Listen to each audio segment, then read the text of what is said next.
Hello and welcome to another daily devotion. As this week we talk about facing your giants. And I thought, what better sports analogy than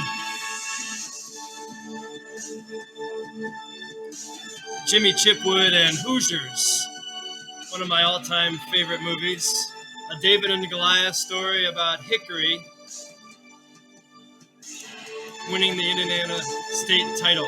Alexa, pause.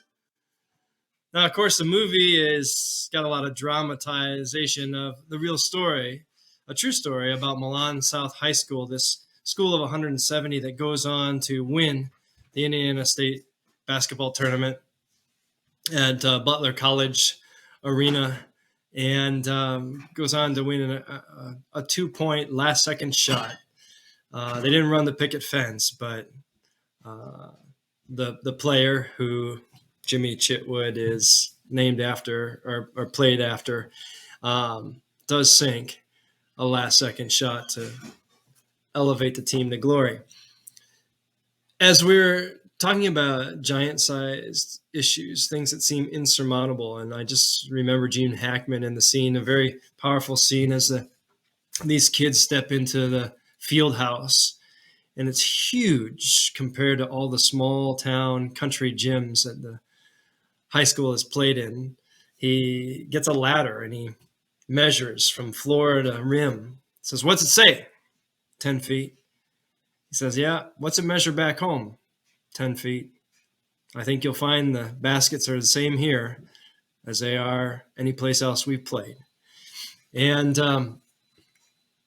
it's a powerful and beautiful story. And as I think about this Holy Week, as we approach getting ready to approach Palm Sunday, the first day of Holy Week, I think about Jesus, and we talk about underdogs or facing giant-sized problems. If you really think about the ministry of Jesus, he's going in what I would say is the most politically charged story in the Bible. He enters into the King's Gate, the gate that royalty enters during their inauguration, on a donkey, the Mount of Israel's kings. People are waving palm branches, the symbol of the last king of a free Israel, Judas Maccabeus under the Maccabeans, and shouting Hosanna, "Blessed is the Son of David." Yeah, that king who's going to deliver Israel from its enemies. Save us, save us, save us. And of course, they mean the Romans. And he has his mind set on something else, a different kind of salvation. But it's an underdog story beyond any belief. The pressure from his family to give it up and go home, as Mark's gospel tells us. The desertion from the ranks of people when he says things that are hard teachings, such as John 6. And then the pressure from the powerful, the priests. Almost the entirety of a religious order of the day stands against him. People of faith.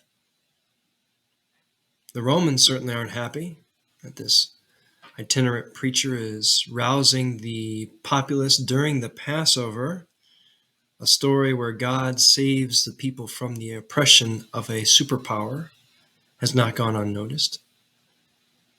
And that here he rides into Jerusalem, a king, on a platform of freedom for the oppressed, a kingdom for all God's people, loving your enemy, a kingdom with a very different set of values. And so as we think about facing our giants this week, maybe we start with the one who rides into insurmountable odds, into the jaws of the powerful, defiant, just a rabble following him, holding true to everything he believes, knowing that they're going to bring the hammer. It might not be hickory, but it is a victory. It's not the way the world or people of faith drew it up. Probably not how we would have written the story. But when all the dust settles and the grave is empty, they realize that everything they chanted and cheered for, save us, was true.